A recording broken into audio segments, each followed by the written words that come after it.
Hey guys, it's me, Angela. I know it's been a few weeks since I've posted my last video. I think the last one I started was a 26-week video, and it got cut off because I was interrupted. And I just have not had a chance to come back and finish off what I was talking about. So this will be my 27, 28, and now 29-week video. I'm 29 weeks today, and I actually have an appointment next week when I turn 30 weeks. So I'll be trying to make that video as soon as the doctor's appointment's over so I can tell you guys all about um, what happened, what was said, and everything at my appointment. So far, I'm feeling really good. Having more Braxton Hicks than I really remember ever having with my first two pregnancies. And as far as I did have one doctor's appointment at 28 weeks since my last video. So I'm going to tell you about that as well. I was telling you guys at my 26-week video that I thought I had polyhydramnios, but it turns out that they coded it that way because they don't have one for like borderline where you're getting close. So they just want to keep an eye out for that.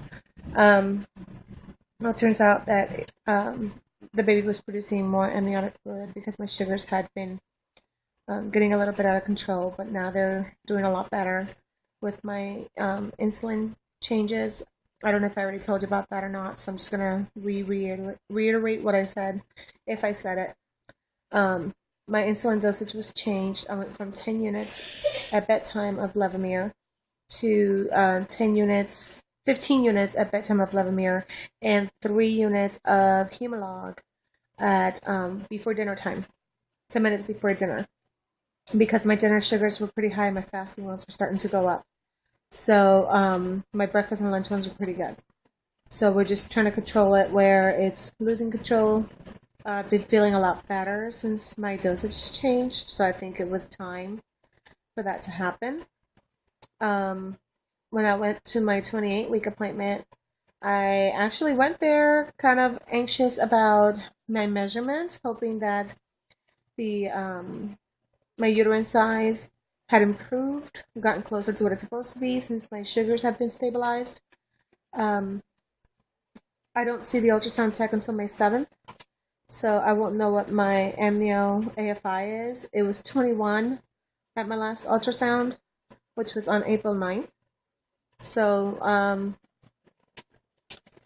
hopefully it has not increased. Hopefully it has decreased. It's closer to 18, which would be a normal AFI at this stage.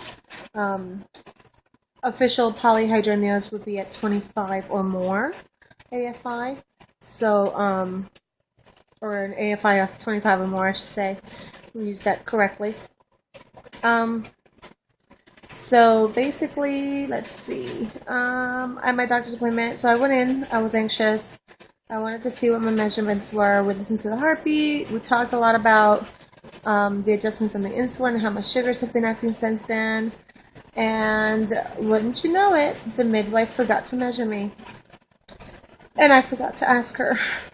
All this time waiting for like 2-3 weeks since that ultrasound to be measured, and I forgot to ask her, and she forgot to do it. So I still don't know if I'm still measuring big. I probably am. But hopefully I'll be measuring closer to a week larger instead of 2.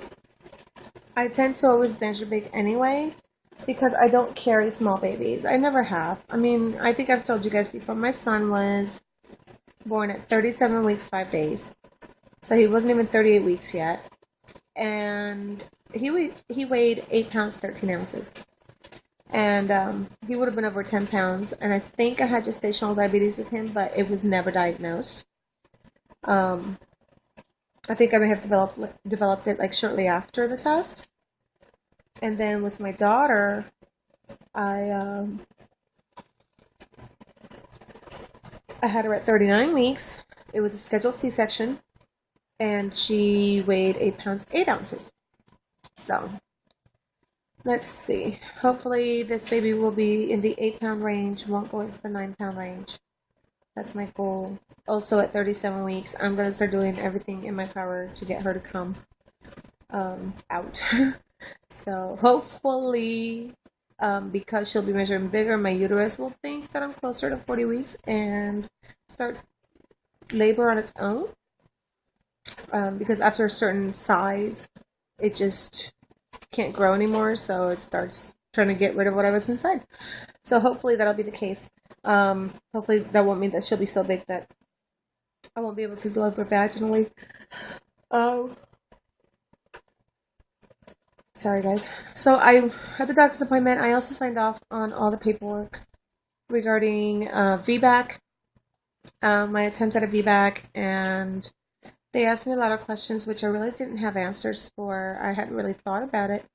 They asked me what birth control method I planned on using after the baby was born, and I honestly didn't think about it. I don't want to go back on the IUD. That was not a great experience.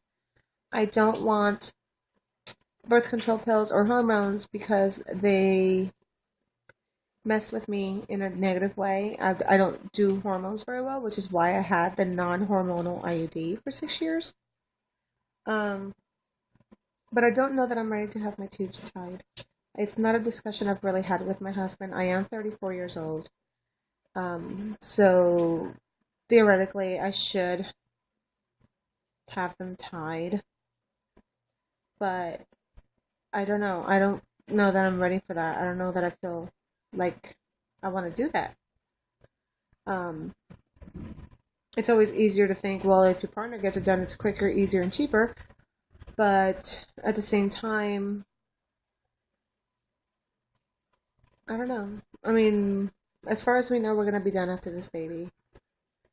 But it just seems so finite, you know? It's a hard decision to make. So, still thinking about what I want to do there. Um, I figured I still have a few more weeks to figure it out and talk to him about it. So, also, let's see what else. What else? Another question they asked me that I didn't have an answer for was what was it? Oh yeah, have I thought of the possibility that I may actually end up having a repeat C-section, and that I really need to put that into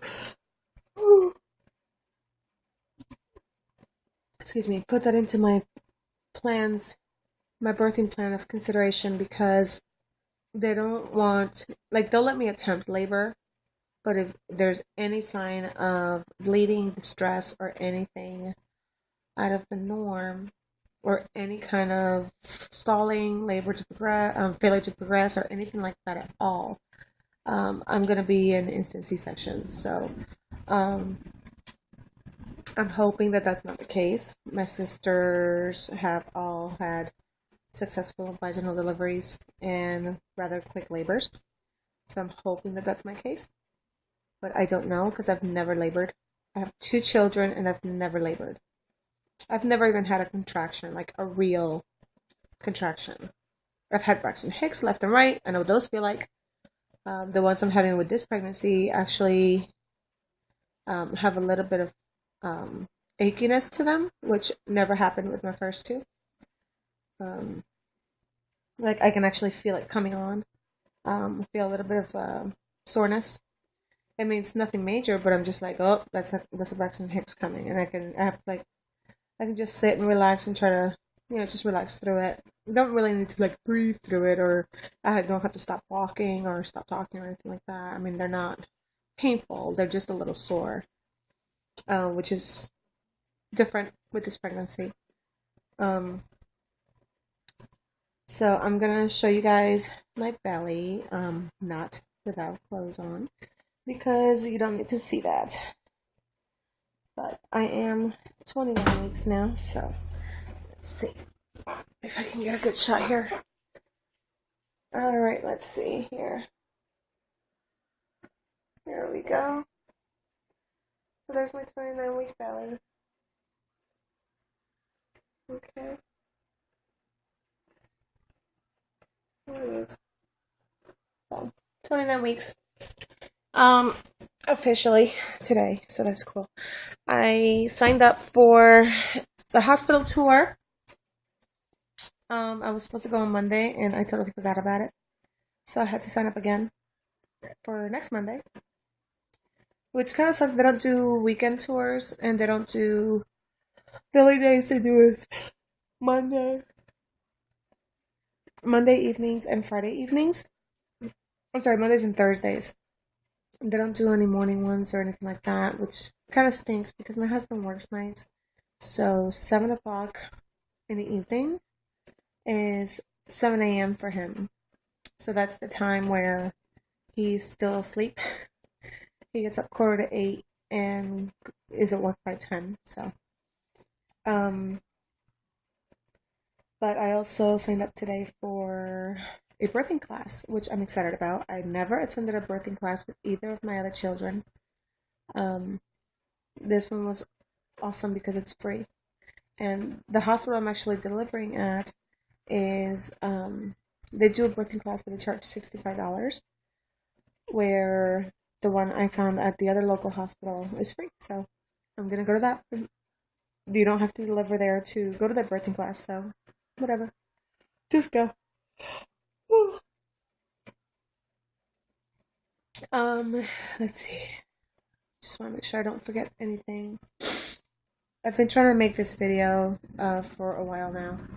Obviously, the last 2-3 weeks, and one way or another, either I keep getting interrupted, or I don't find the right timing, or just a lot of things coming up. But I'm glad I finally got back on here to let you guys know what's going on. I've been having some sciatic pain, hip pain, as far as symptoms go. It's getting harder to be good with my diet all the time. Like, all of a sudden, I'm wanting, I guess I'm craving sweeter things, and I can't have them. I just keep thinking about, don't do anything that's gonna make your baby bigger. So, I'm trying to control myself. I'm doing pretty good. I have had a couple of bad days. Oh, like for breakfast for the last 7 months, 6 months, because my first, well, let's see, I found out I had diabetes at 13 weeks, so that's 3 months out of the way. So then it's fourth, fifth, sixth, seventh. So the last 3.5 months, I've been having eggs with sausage, sometimes cheese, and toast for breakfast every single morning for as long as I can remember. Or it could have had hash browns instead of toast, or skillet potatoes instead of toast. And the idea came from the Jimmy Dean breakfast bowls. I started out with those at first because they were quicker and easier in the morning, but they're more expensive than a dozen eggs, so. Oh. I spent $2 on a bowl, and that's one morning's breakfast. I spent $2 on eggs, and that gives me breakfast for 2 weeks. So I buy an 18 pack, so that's 9 days of eggs. Um, yeah, so I'm kind of fed up of eggs, eating eggs, cooking eggs, but I absolutely cannot eat anything else for breakfast. The only other thing that I can have that I've gotten away with as far as my sugars being okay, is corn cakes, like corn. Uh, what are they called? Corn cakes. Yeah, corn pancakes. So it's the only thing. Corn fritters? No, not fritters. Anyway, so that's the only thing I seem to be able to do well with. Um, I haven't gotten a great recipe yet, but so far it's a nice change. But I usually only do that on weekends because to do that during the weekday is just too much work. I already get up early enough as it is. So. Oh,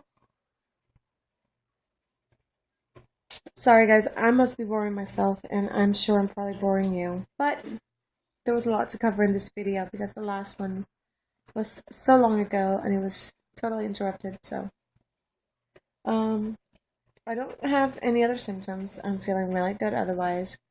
And as long as I get some good sleep, I pretty much have a good day. I do go to the bathroom a lot, like a lot, a lot.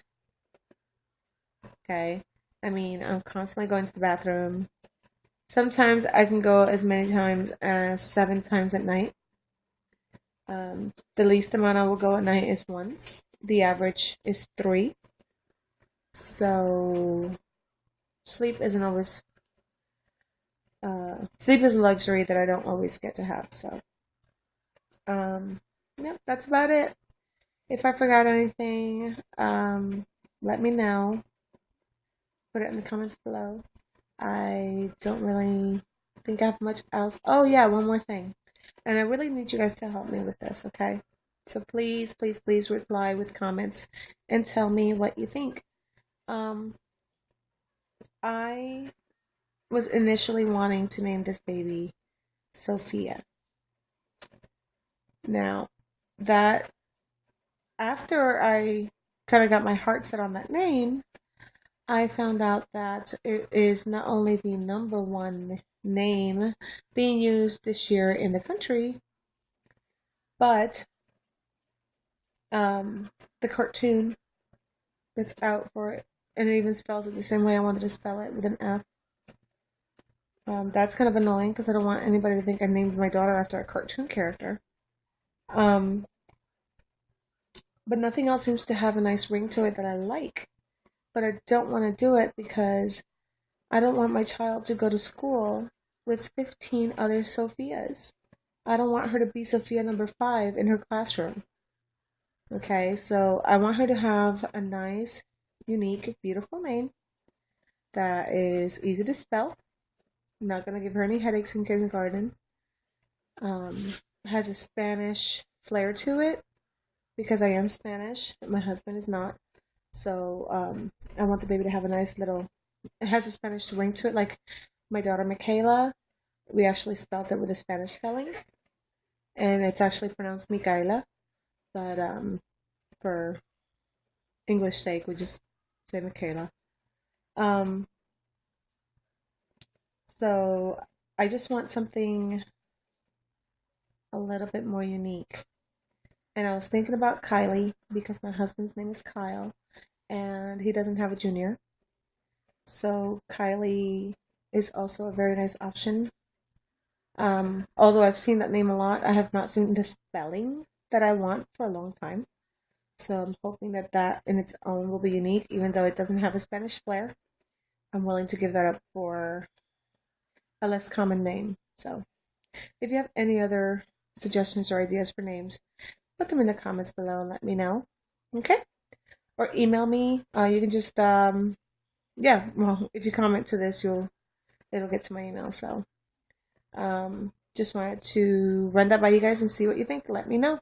I will talk to you guys really soon, and I will try to make it a point to make my video next week, right after my doctor's appointment. I actually have 2. I have to see my regular OB, then I get my free 1-hour massage, which was given to me at my doctor's appointment, and then I have my ultrasound with the specialist right after that. Oh, and before I go, I almost forgot. I want to show you guys my third trimester gift bag that I got from my OB's office. Okay, it looks really cute, right? It had a ton of coupons inside for free stuff. I can get a free baby carrier for free. Duh. And all I have to do is pay shipping, which is cool. I could also get a baby pillow, like a boppy type of pillow. It's not boppy, but it's similar, for free. And I can get a car seat cover for free. And all I have to do is pay shipping. And this little bag of goodies brought 2 bottles to store breast milk. And it brings the nipple to put on it. And it brings 4 bottles of supplementation formula for breastfeeding mommies, which I do plan on doing. So, and then I also got a similar thing, but it was a box of the Enfamil version. So, I like to have formula as a backup, especially since I have to go back to work after 6 weeks. And my parents are going to be taking care of her. I like to have the formula as a backup just in case. So I did both with my daughter. I supplemented formula with breast milk and vice versa. So either way, it works well. And she's very smart and very happy and very healthy. So anyway, I'm gonna let you guys go. This video's gone on long enough. 20 minutes is way too long. But I'll talk to you guys very soon. Okay? Bye.